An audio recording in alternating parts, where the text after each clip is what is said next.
Hi hello everyone, কেমন আছো তোমরা সবাই?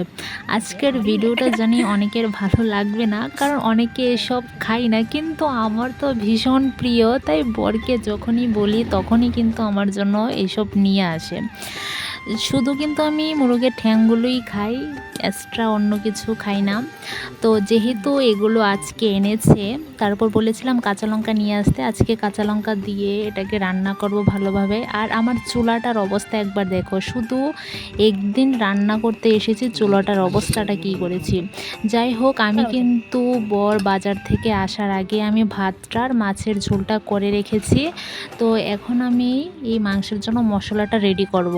এখানে নিয়ে নিয়েছি 1 বাটি কাঁচা লঙ্কা, 3টা পেঁয়াজ, 3টা রসুন, 2টা টমেটো আর আদার টুকরা।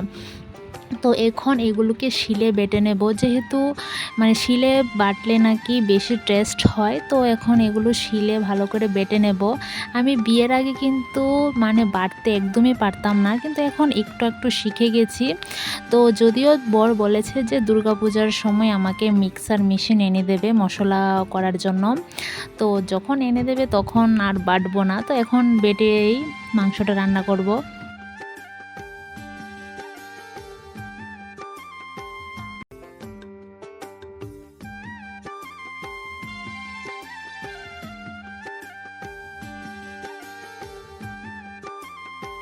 আমার বাটাবাটি শেষ, এখন চুলার এখানটায় এসে দেখি জায়গাটা নোংরা হয়ে আছে, এই জায়গাটা পরিষ্কার করে আমি রান্নাটা বসাবো। তো দেখো, আমি এখানে পরিষ্কার করে, যেহেতু আমি আদা রসুনটা বেটেছি কিন্তু জিরে আর ধনেটা আমি বাটিনি, তার জন্য এটাকে এক্সট্রা করে গুঁড়াটা নিয়ে আমি এখানে জল দিয়ে ভিজিয়ে রাখলে বাটা মশলার মতো হয়ে যাবে। সব কিছু রেডি হয়ে গেছে, তো চলো এবার রান্নাটা বসানো যাক।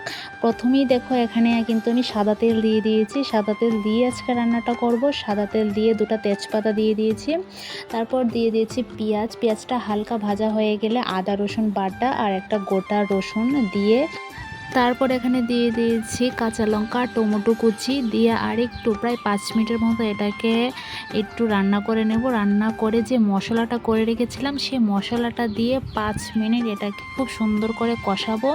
না কষালে কিন্তু মাংসের টেস্টটা ভালো আসে না। তো ভালো করে কষানো হয়ে গেছে।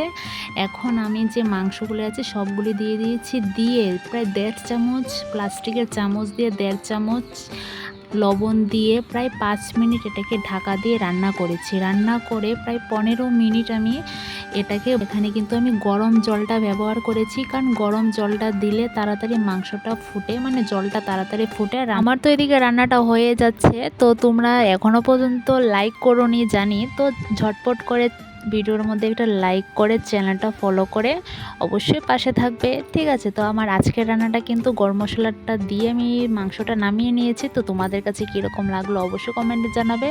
তো চলো আজকের জন্য টাটা, দেখা হচ্ছে পরের ভিডিওতে। আর কিন্তু খেতে কিন্তু জাস্ট অসাধারণ হয়েছিল, যেহেতু আমার পছন্দের রেসিপি।